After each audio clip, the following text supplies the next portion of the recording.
All right, we are live. Hi, everyone. Welcome. Jump right on in. So, I am excited to talk about this topic. This is part two. Come on now. Okay, got me on here fixing my necklace and stuff. All right, great. So, I'm excited to talk about this topic for a variety of reasons. This is part two of 6 ways to get more of your time, or whatever I titled it, right? So, why is this important? I realize that a lot of us are coasting. And so I'm going to use myself as an example. And if you've been watching me for a while, well, kind of recently, I said that I was on this quest to build this multi-million dollar water company. And water is an acronym I got from Bishop Wayne Malcolm that stands for Wisdom, Advice, and Training for Exceptional Results. And so there are a lot of ways I know how to help people get exceptional results. But the main thing is up here in the mind. And I realized a lot of us have all of the talents, all of the know how, all of the skill set. Well, you may not have every single skill set to do your next thing, but you can figure it out, right? And I don't think a lot of I'm using myself because now I'm not in this category, but I can tell I was here where there wasn't um, a sense of urgency or kind of gotten a little lazy in the vision. And so this is going to connect to time in a minute because a lot of us want more time. A lot of us say we can't find time. We're too busy. But one, are you tracking your time? And two, if you had more time, what would you do with it? It's the same thing. Like people would say, oh, I want X amount of money. All of this money I could have, let's say if somebody give you $10 million, and then if you like want to save the $10 million, and what's the point of having it? Or if you don't have a way to spend the money. I remember I did an exercise with a money mindset coach of if you had this amount of money, what would you spend it on? Because you can only buy so much. So what else would you do? And so you got to train your brain that way. So same thing with time. So even though I'm going to give you strategies, I'll review the two we talked about in the previous video. I'll tell you two more, and then we'll end with two in the next session. But before we do any of that, you got to figure out why you want more time. And if you can't answer that question, then it's not connected to anything that you want, or you don't see a way to connect whatever goals or visions a goal or vision that you have. You don't have a way to connect it. I remember I was working with someone, and she was like, "Oh, my day gets away from me." And I was like, okay, so let's track your days. And then she was like, well, every once in a while, somebody will just pop up at my house because she worked from home. People will pop up at my house, and the next thing I know is 2 hours had gone by because they're like, oh, I just want to bring you some lunch, and it turned into 2 hours of her day gone. And then she was like, I don't know why I can't get anything done. And I was like, well, you got to stop telling whoever that is to either stop bringing you lunch or say, hey, if you bring me lunch, then I'm not going to be able to talk to you until X, Y, and Z. Or if you want to spend that 2 hour window catching up with them, then be prepared to stay up 2 hours later to do whatever you needed to do to get done. So there are options. But then, she was like, she didn't make that happen. And at first it's like, well, why didn't she make that happen? It was because what was she gonna do? What was driving her forward?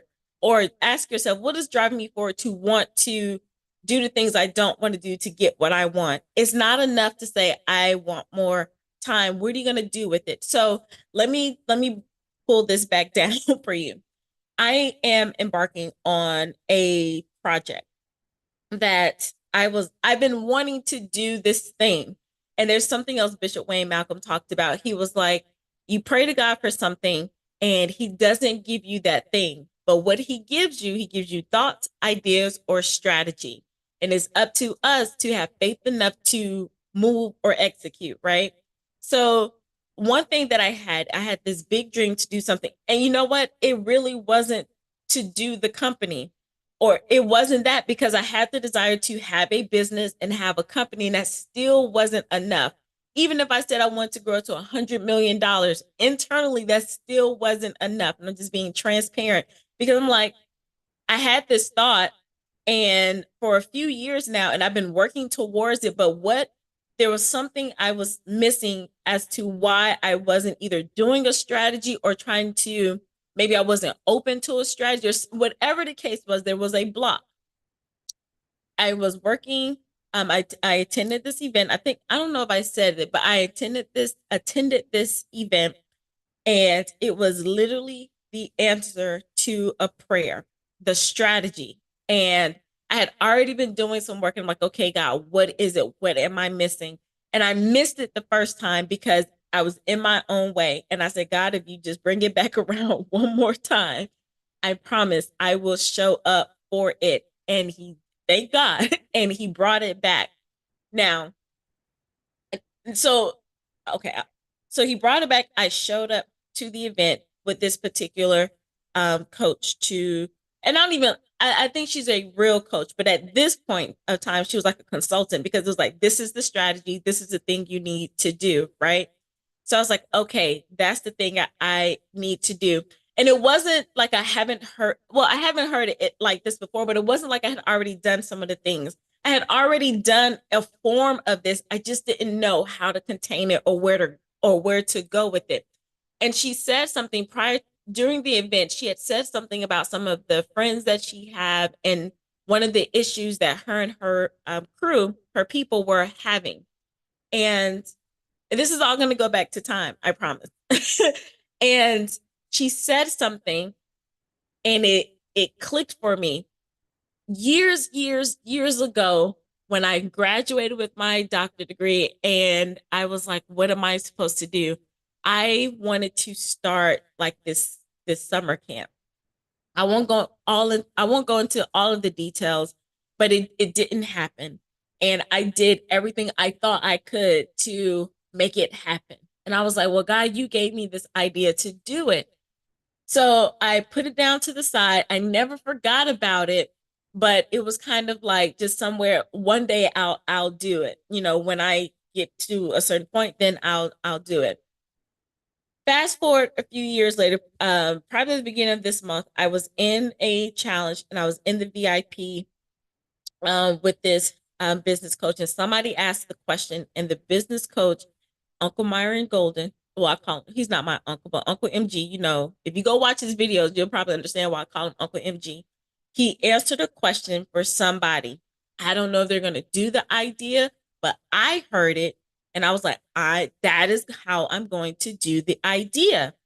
Not now, but I was like, let me put a pin in that and then we'll come back and visit later because it was just a little spin on what I can do with this summer camp.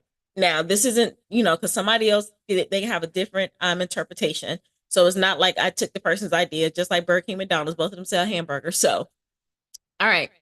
Now, it still was like, okay, maybe one day, okay, just follow me.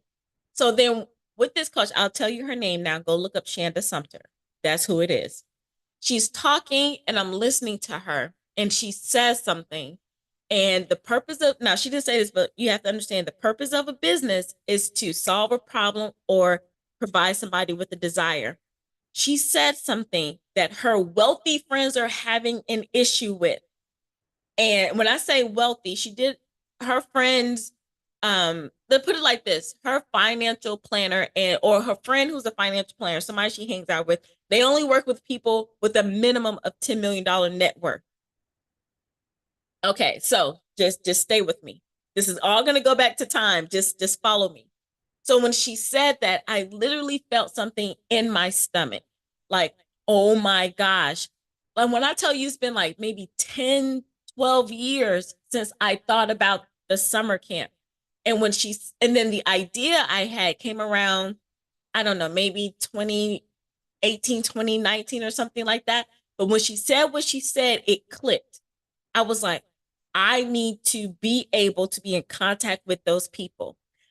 So that now is a sense of urgency. Yes, I want to help people and grow this business. But the purpose of me wanting to grow this business and helping other people to unlock what's inside of them, because I know what it's like to have a vision, have a huge goal, and you have no way to figure out how to do it. It starts within your mind. If I did not work on my mind and getting back into alignment, I would have kept that block. I would have not have seen how all of these steps are playing out, and then to reach my target. Like, it is possible for me to do it. So in order for me to get that thing, I have to work on this project that I'm doing right now. And working on this project, I have to set parameters around my time to be as laser focused as I can be to execute on this strategy like nobody's business. And it terrifies me, just straight up. I was telling a friend, I told him, I said, I haven't felt this level of urgency or grit, like I wrote in my book, Embracing Grit for Greatness. I haven't felt this drive since I went through my dissertation process. And I used to think, well, other people do it, so what? And I kind of let that story go. But when I dissect that, and this is why I'm a huge advocate of knowing your star player, learning how to transfer your skills, especially for my people who have been traditionally trained. You got all of these degrees or certifications, or you've gone through all of these trainings. You have something that a lot of people don't have. You have the ability to laser focus, commit, execute, and get things done. Visualize, decide, and attack. That's what all of your degrees and your promotions and things were about. But it's like, what are you reaching for? The reason why you were able to do that is because you had an end goal. And I think once we finish school or we get the promotion, we lose that end goal. And then we're like, I'm not fulfilled. I feel stuck. No, you're not. You don't have anything inside of you anymore, or you haven't tapped back into that thing that's going to give you that hunger and that drive. And so now I'm excited about it because I'm like, it is literally right there. When I tell you that when she said what she said, and and it was like God was like, see, this is it. This is what I need you to do. But the thing I need to do is scaring me. And it's because it is scary. But time. Why am I bringing up time? Because let me go back in because I pulled it up. Let me go back to what we talked about on day one with the time and why this is important. It's going to require whatever your next dream or your next vision is. It may not be that thing. So right now, I'm gonna tell you, it's not the summer camp that I'm working towards. It is something I have to do to set me up so I can be in position to be ready for when that opportunity comes. And I don't know about you, but have you been in a place where you've had opportunities come and you weren't prepared? There was somebody that said, like, in real estate, if somebody was selling a 20,000 square foot mansion for, let's say, $10,000, that's a deal. But if you don't have the $10,000, it is not a deal for you. Right. So I don't want to be in those situations where an opportunity or a deal comes by and I can't put myself in the bucket to play. All right. So how does this deal with time? Just go back. Morning ritual, like we talked about on strategy one I got from my Michael Hyatt, the full focus calendar. Morning routine, startup routine, shutdown routine, evening ritual. If you plan out all of that based on the big vision that you have, and if somebody gives you a strategy for you to do that next thing, focus on that next thing. Set up your calendar around morning ritual, startup routine, shutdown routine, evening ritual, so that you can be driven and have that passion and that fuel that you once had. You did it when you were in school. You did it when you were getting ready to go for that next promotion. You did it when you were going to get that certification. You were laser focused and you did it before. You can do it again. The second one we talked about, I got that from Lisa Nichols, renaming your duties and your outcome. And one thing was, she put on here working out. If you don't like to work out, she called it bringing my sexy back, or whatever. Why do you want to rename whatever the strategy you're doing? Think of your days like classwork. Like, okay, on Wednesdays I had biology. On Thursdays, maybe you probably had three classes and they were themed: biology, intro to history, I don't know, literature, whatever. And then on Tuesdays, economics, some kind of math class, and some kind of free for all, right? You name those days. You probably either put the professor name in there or you put your whatever the assignment you were focused on. There was something that you named that you're like, okay, this is not about me just going to this class. Who am I going to see when I go to this class? What fun am I going to have? Or what do I need to tell myself so I can get through the day? That's kind of what renaming it is. So maybe for some people that works. For me, doesn't really matter. but it may matter for you. All right, so the new strategy I'm going to talk about, and why am I telling you to reach higher for a bigger vision and goal? Because if you are finding that you don't have enough time, or you're feeling overwhelmed or stressed, one, you're doing too much, and then two, you're doing busy work. I was doing busy work. When I tell you that I've done so much over these last 3-ish years that I did not have to do. And I'm like, are you kidding me? Now, thank be to God, that skill set came for this project that I'm doing. And I'm grateful that I can do that. But I can only imagine how, if I did not know that I didn't have to do certain things, that I could have focused on the things that were going to be the highest level of either income producing activities or value producing activities, right? And this is why understanding your bigger vision or your next now step is important, so you can focus your day and your task. You wouldn't be so overwhelmed if you set up your day and it's anchored to what you're supposed to do. I know it sounds like, oh, that's easy or that's simple. If you haven't reached another big goal in your life, no, it's not easy or simple because you haven't done it. I'm going to keep giving you the examples of school school, because a lot of us have been trained that way. When you were going to college, you only focus on maybe that semester. On that semester, you focus on those certain classes. Even though you had your whole plan of study, you knew it was going to take 4 or 5, some people 6, 7 years to finish. You knew the big goal or the main outcome, but then you backtrack and then you were laser focused. You didn't try to go in your sophomore, senior, junior year when you were a freshman. You didn't do all of that. You focused and you stayed in the step that you were in. You stayed in the semester that you were in. When you were working on your corporate job or whatever job you were on, then it was like, okay, I know that I'm coming in as intro. I wasn't in corporate. I don't know all of the language. I know I'm coming here at this level as an assistant, whatever. I know I want to be CEO, VP, whatever it is of the company. What do I have to do right now in this moment to show up and prepare myself to go here? You didn't go and try to be VP. You said, okay, let me stay here. Let me focus. Let me do the projects, whatever. Let me do all the things that pertain to this step. But everything you did was still tied to going to be VP, CEO, whatever that is. Let me know if you're following me what I'm saying. So the next strategy is desire zone. And who did I get this from?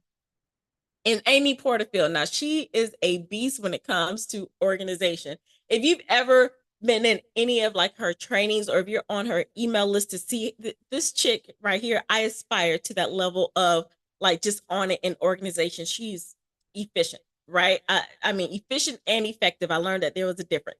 And oh my gosh. Okay, so this is the desire zone. She calls it front stage, backstage, and off stage. And she defines front stage as when you're performing and doing the things that generate revenue or deliver the results for which you were hired. Now, if you are working on the job right now, don't, and you know, that's another thing. And I had to get my mind together. If you're currently working on a job and you want to start your own business or become an entrepreneur or do something else, you can't just throw your job away. Your attitude, you cannot just, oh, this job, I hate this job. I'm just going to be here till it's over. I'm counting down the times. You got to fix your attitude, because when you're on the other side and things aren't working, you're going to pray to God that you still had that kind of level of stability and security. So, and then if you're not moving and God is not opening up a door for you because your attitude sucks. So get your attitude together and show up and be on front stage at your work. Every phase that I have gone through, from classroom teacher to college professor to being in this moment now, I had to change my attitude before any other door opened. I had to show up and go above and beyond on the job, not for the people, but let me show up and do what I need to know how to do. I didn't need any accolades from anybody. I was like, God is watching me. And so let me get it together. I can't keep praying to God and then telling these people like, I don't even want to be here. So I had to show up differently. So you got to lead yourself and show up differently and perform like you're on front stage. So stop having an attitude like, gosh, I hate this job. When is this time over? If it don't take you 8 hours to finish the work, do it do what you need to do. Now, this is a little different than, pouring yourself out so you don't have the energy to do what you need to do when you get home, or if you have some extra time. But you know how to show up when you need to show up, but it's your attitude. So this goes on when you're at work and when you're on in your business. Only doing the things that generate revenue. If you're in a business or on the side, whatever, that's sales. That is sales. You got to talk to people. And I know it was like, I don't want to do, I hear this all the time. I've probably said it before, but I'm in these masterminds, these programs. I have been on sales teams, and so many people say, I don't like to talk to people. I don't like sales. But then you have to get it through your head. If you don't do the sales, then you don't have a business. Any place we go to that generate where we give our money to, they're selling to us, and that's how they stay in business. So you got to fix your mind. You got to be on front stage to do the work. So whether that's I've tried all e-commerce, you still got to sell something. Whether that's trading, you still got to sell something. Whether that's coaching, you still got to sell something. Talk to people. It's a service. And you will hear a lot of people say this, but it has to sink in. Sales is a service. So front stage work. If you are the person and you want this big vision, what do you have to do to generate this income, this revenue, so you can get to that level? So there are some things you got to do on front stage, and you have to plan those, schedule those in your calendar. There are these people, they literally have on their calendar, I am going to sit at my computer and either talk to 10 people today about sales, read something about sales. This window is blocked so I can do sales calls. And if you are starting out, you don't have a big team, it's you, it's me. We have to do that. So you have to plan your front stage work. And that doesn't mean like right now doing on a live or YouTube. That's not always let me go out and just speak on stage. It is generating revenue. So front stage work, your highest level of income producing activity. All right. Now backstage, she has it as everything you do to get ready for the front stage work. You got to prepare. Just like you were in school, just like you studied. When I was a college professor, the class was probably 3 hours. I was like, if you really want to max out your class, you need to do what was it? 3 hours per every hour that you were in class. So if it was a 3 hour class, you were preparing 9 hours. When I was getting my doctorate degree, I took that seriously. When I was a college professor, I told my students, I said, you may not have to do a full 3 hours per hour, but just try to match every hour outside of the class. So if it was a 3 hour class, then you need to prepare for this class 3 hours, an additional 3 hours a week. Some people may say that's overkill, but if you don't have the results that you're looking for, that's because you're winging it. And if you are highly educated, highly skilled, highly competent, you can wing it and it looks good. The problem is if you are comfortable with your looking good, your vision isn't big enough, and your vision isn't big enough for where you're going next. And where you're going next, these people don't play. And when I say people, it could be your clients, and they could be like 50 steps behind you, but they're looking at you like, why would I even try if people can tell? They can tell when you're not trying. And I think some people have been lying to me. It's like, oh my gosh, you work so hard. I'm like, I don't. Quit playing. And I'm not saying that, but I know I don't. I don't. But you have to be able to call yourself out, even if people aren't calling you out. So you have to prepare doing that backstage work. When I got a glimpse of how Amy Porterfield, like the stuff that she did to prepare to get to where she was, I was like, wow, she did all of that. So yes, that's why it looks so easy and so effortless. When you went to school to get your degree, and if you were around people who didn't necessarily go to college, and no, that's not a good example. I'll use my doctorate degree. And if you don't, this is not for everybody. So don't say I didn't have to do all of that. My experience is my lens. There were a lot of people when I shut down and went to school for 3 years. I did not work. That's where it was, right? And some people like it didn't take all of that, or you can do both, or why don't you go, get a part-time job and do this, that, and the other. And these were some of the people who aspired to get their doctorate degrees, who were almost there to finish their doctorate degrees, but didn't quite do it, or some people that took even longer other than the 3 years.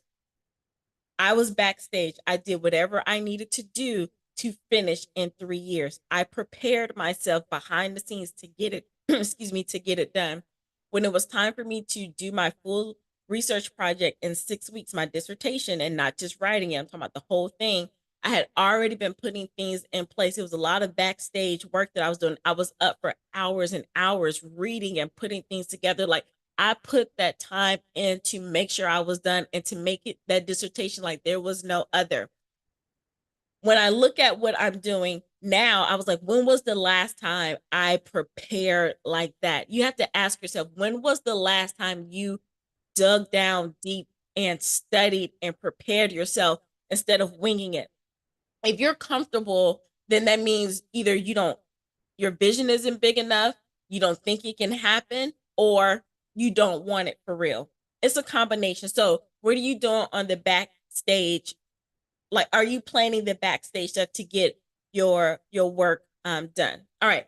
Off stage, is she said it's scheduled for leisure time and it's actually planned for. I didn't know. Like, I thought I was like, oh, let me take this day off. But when I saw these people, especially like Shanda's one of them too, she does this flex time, and I was like, I aspire to this, right? And a lot of the people at this level do this, and so I was like, train your brain now. I'm working to do it now, so I'm setting myself up this way, right? And I heard some other people do it this way, so take what you can use. She does she works like, I don't want to say like crazy, I'm exaggerating, but she works like crazy 3 weeks out of the month, and she takes 1 week off fully. Then I think at the end of the year, maybe she takes like 2 3 months off the year, and I think she's gotten to the point where she can take 4 or 5 months off the year or something like that, or maybe the weeks that she had, they add up to months, whatever. She takes time off, and when I say she takes time off, she takes time off, right? So can you schedule in yourself to schedule your day to where, you know what, I'm going to take this full day off no matter what. And a lot of us say that we'll take the day off, but we may slide in a little email, slide in a little client, slide in some work. But if you're doing that, then what are you going to do when you get to the level that you aspire to be? Because there are always levels to go up. Do you know that? And I used to do this. I used to work like crazy all hours. I'm like, team, no sleep. And it was a time where it served me well, right? But then I was like, well, team, no sleep. I get stuff done, then I would crash. And then my brain couldn't function for me to plan and do the things that I wanted to do. It was like a lot of recovery, right? But if I actually worked when I was on front stage, when I worked and know that I've executed, and then where I did my backstage work and I know that I prepared, then it's easier to have that off stage work. If you're kind of like chilling, if this doesn't make sense for you, that's because you haven't had this urgency and desire enough. School. When you were in school, spring semester, fall semester, you worked. You couldn't wait for Christmas break or winter break. You let go. You say, I don't want to open. That's a perfect example. You don't want to look at no email. You didn't want to hear from no professor. You probably didn't want to hear from some of your classmates. You went home or you chilled out in your residence hall. It was off. Summertime, off. You had probably a little bit if you went to summer school, but then after that, you were free. Think about that as your life. Okay. That is off stage. It was planned for, it was set up for us. A lot of us, thank you, Jesus. A lot of us are struggling because we forget the structure that was ingrained inside of us. For some people, it works. We need to go back to that structure, but changing our mindset for, entrepreneurial and business instead of just like school and employee. Okay. Let me know if you're tracking. All right. So that was that one. That was strategy number 3. Now, strategy number 4, the last one, I'm going to end with this. I know I was on a little rant. This is called Theme Days. Who did I get this from? This was adapted from, I think it's like Life Book. And I've adapted to 12 areas of life. I've expanded it to 15 areas of life. And I help people or help clients who are only focused on professional life, personal life, and they don't even understand what personal life is. So we unpack 12 to 15 areas to open up your world. Because I know for me, I wrote my book about that. I was personal life, professional life, but then a personal life. Well, what does that mean? Family, some friends, and that's it. No, you have to expand your life. Now, 12 to 15, that's enough to kind of do the full year, but you don't want to think that big. So, well, I know for me, it was like overwhelming. So you want to shrink it down a little bit. And one way to focus on this, I I call this strategy 4.5. If you only focus on 4 areas, you hear this over and over from people, but you actually have to plan it out and have a vision for what you want your life to look like in these areas: spirituality, health and wellness, friends and family, career, business, and finances. Some other areas I'll list out the 12 because sometimes you're like, I'm so overhearing those other ones. But what does love look like for you? What about adventures? What does your environment look like? What is your goal for that? Your intellect, how are you stimulating your intellect? What other skills are you exploring or would you like to explore? Could be playing an instrument or painting. What about your creativity? How are you doing to explore that? That kind of goes with like painting or guitar or playing music or whatever.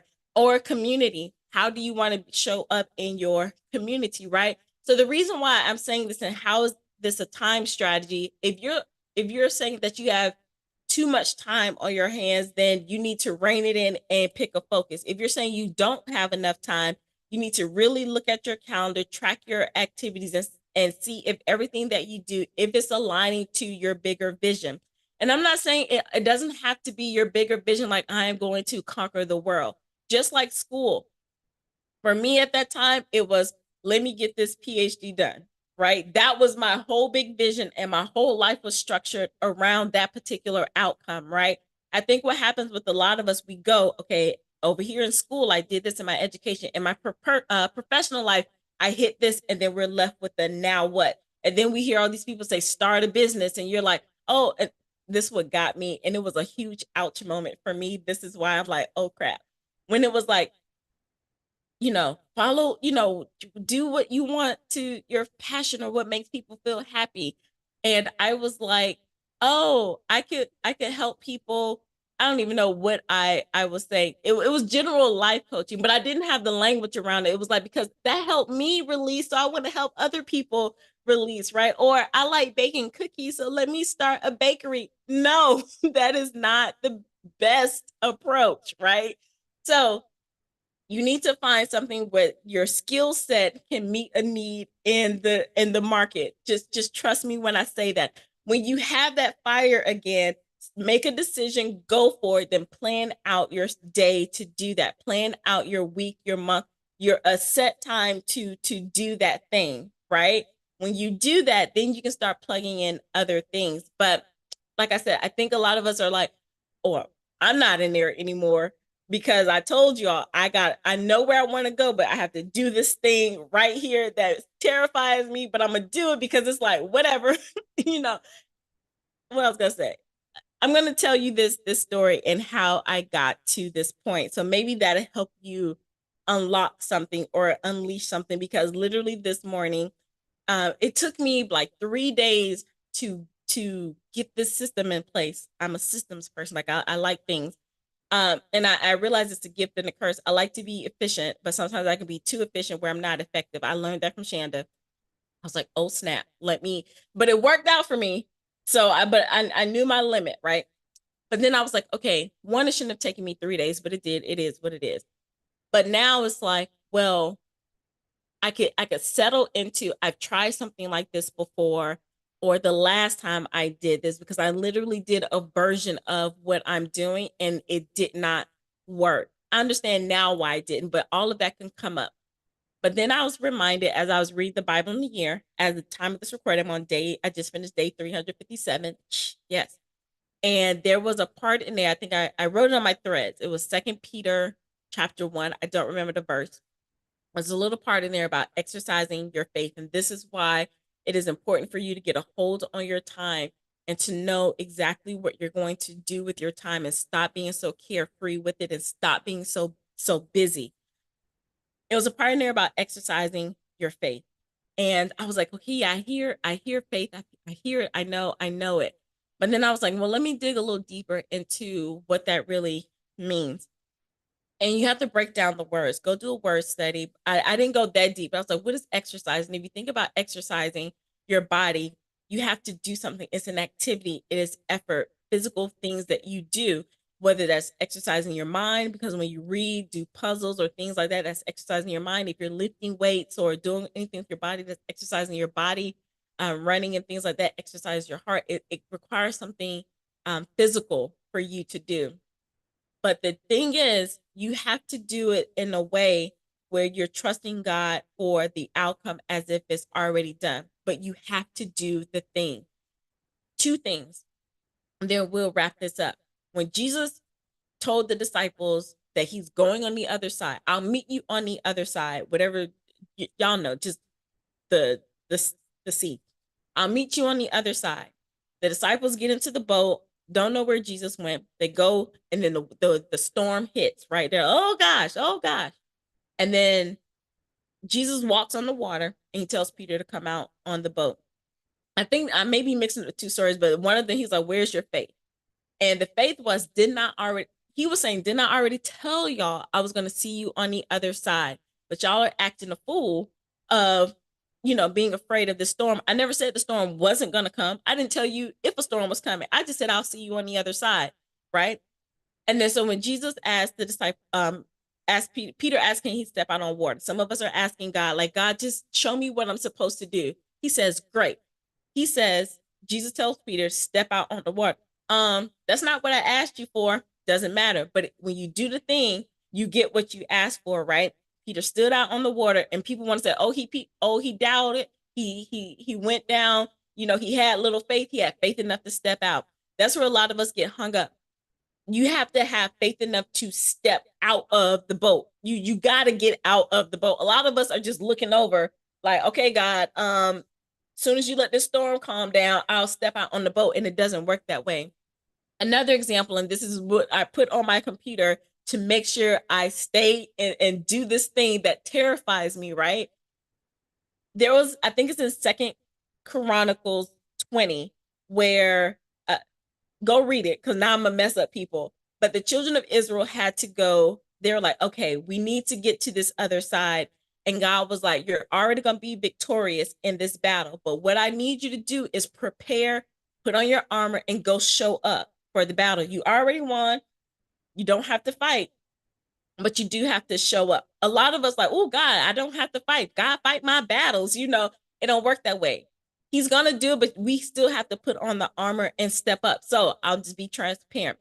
What I'm working on now, let's say it does not work. I think it's gonna work. It's gonna be great. But let's just say it doesn't. I don't show up like it's not gonna work. What if I do? What if the thing that God, this was the example I gave myself. What if all I had to do was do this process, and the answer to what I am seeking is already there, and I don't have to finish the project? Let me know if that makes sense. If I just do the exercise, if I just do this part, everything else will open up. Here's an example. And this is what a coach said to me before. And when people were like, I'm scared to do videos, he was like, he said, think of an income goal that you want to accomplish. And then he said, double it. If all you had to do was crank out 100 videos, how fast would you do those 100 videos to get that outcome? A lot of people say just like that. He said, that's with everything. So I'm leaving this, and let me know if you are following me, because I really hope that this is encouraging you to dream bigger and have courage, but understand that it's more than just talk. And I want you just to see how I am processing, because I don't just tell people, do this, go do the impossible. I've literally just put myself in a situation that freaks me out. And I want you all to see this process so you remember this day. And I'm making you all like my accountability people. Remember this day that I did the thing that felt hard, right? And technically, it's not even that hard. It's not like I got to go build buildings and dig ditches. That's hard to me, right? I don't want to do that. God bless the people that do. That's another thing. Some of y'all are too cushiony. Like, oh my gosh, this is so hard. Or I don't want to do that. And it's like, you get to do it from the comfort of your home. So get over yourself. And that's how I had to talk to myself. But anyway, I really hope that you do not take another day without getting reconnected to a big vision or a big goal that you have. Half of the year is almost over. If you're crying about, I don't have enough time, or I'm too overwhelmed to do something, then you need to start getting things in place and do the things that scare you, or take some stuff that just shows that you're busy. Stop playing around and get it together and find and connect with someone to say, okay, this is what I had in my mind. What am I not seeing? What am I not doing? You're probably too close. So you probably need some support to say, hey, cut that out, focus on this. And then you have to open up yourself enough and to trust God enough, because if he gave you the vision, he gave you everything you need to execute. That doesn't mean you do it on your own. You may need to work with a cultural consultant to get you to a certain point so that you can open up, but it still relies on you. It has nothing to do, the coach or the consultant isn't magic. If you come work with me, I am not magic, but what I can do is hold you higher to the vision that you said you wanted to accomplish, and then be on you about your schedule and making sure that you're doing the activities. If you were traditionally trained and educated, you have multiple degrees and you're not executing, it's because you forgot what it took for you to get your degree or your position or your title. You had structure, you had strategy, you had systems, you had accountability, and you were focused. Get back to that. We'll wrap that up here. And then on the next video, we will talk about the last two strategies to get more time. And I probably don't have to tell you why anymore because this is the why, but we'll talk about the two. So as a recap, for what I talked about today, and you can go look this up if you want. Oh, and I do have the full document. If you go to drvernita-white.com/mastercoachu, it's a complimentary resource of a vault that I put all these things in here together. So I have the full training that I did on this with the workbook. If I don't put the link in the description, because I got to go back and work on my project, go to my link tree and or in the bio of my YouTube channel. It is there. All right, strategy 3 that we talked about was your desire zone. I got that from Amy Porterfield. So you need to focus on a front stage, a backstage, and off stage time. You need all three of those to work together so you can be on track for your next vision or your next step. And then strategy 4 was having theme days. Some people execute like that. That really works with content creation or making sure that you're on top of your life. So not just business, but what other areas of your life are you going to focus on? So having a theme day to make sure you do something toward, you have a target or focus for that thing. So if it's love and you're in a relationship, what am I doing today? Tuesdays are, excuse me, maybe Tuesday, Wednesday, whatever day is love day. I'm going to make sure that my, whoever I'm with, however am I connecting, I'm going to do this particular thing. That's how I know that I'm filling up my love container. And I, not like you check it off, but I have a strategy around that. I feel good about that. It is accomplished. So you have a theme and that's a focus. All right. That's all I have for you today. Thank you so much for listening and learning with me. Literally continue to stay with me on this journey. Make sure you like, comment, and share. And if you like this vibe, go ahead and subscribe, and I will see you on the other side.